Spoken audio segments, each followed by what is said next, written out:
Hey up, we're going to go behind the scenes with Guitar at Day.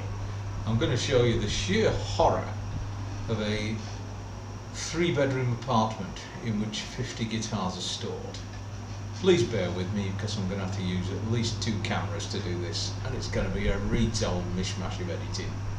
Alright, enjoy. Okay, so there you see my state-of-the-art video production suite, complete with something that shows you exactly why I was sweating in so many of these videos. As I pan around, well, there's the amp that was responsible for most of the noises you heard in the video series. In fact, those are the settings I was using for all of those videos. When I took the amp out to a gig midway through, I photographed the settings and reinstated them when I got back. There's a guitar that didn't get included because it belongs to my wife. A couple of small amps. Pan up. A few more of the guitars. And a fan that was never used during the filming because it's far too noisy. Okay, and here is the other place where all of my gear is stored. There's a few more of the guitars and an acoustic that yet again wasn't included because it belongs to my wife, and also I suck at playing acoustic. There's my Line 6 rig. I'll be reviewing that later after I've had a breather and figured out how to use 2 cameras.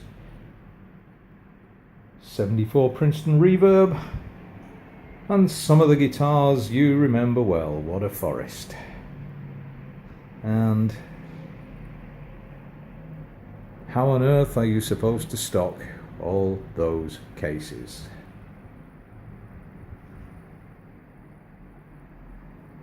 Down the end there, the traditional set of unused free weights that nearly every house on the planet has, and a couple of my pedal boards. The small one is my delay and modulation effects only board that I use in the effects loop of my amps that have such luxuries, and the big one is a board based around a TC Electric Nova system. And come back. Well, this is a shot that you may recognize from the earliest of the videos, although I'm using a camera that's got a much better light sensitivity than the crummy one I was using for those shots. So you see there's some of the guitars that were reviewed and some of my amps. So top left we have a Cheeriotone OTS 20 Mini, which is a Dumble Overdrive Special clone, downgraded to, or down powered to 20 watts. A Laney VC30 on the bottom there.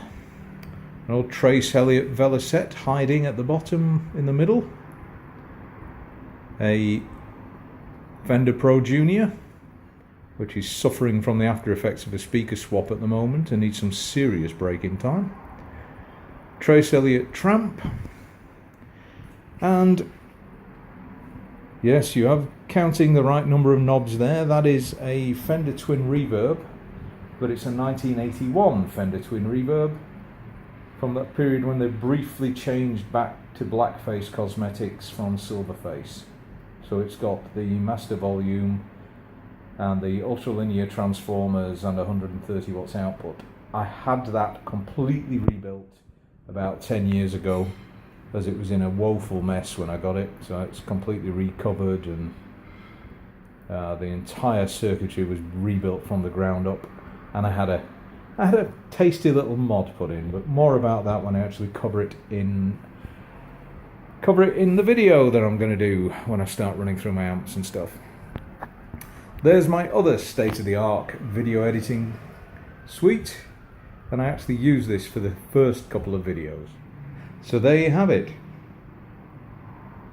Behind the scenes at Guitar at Day.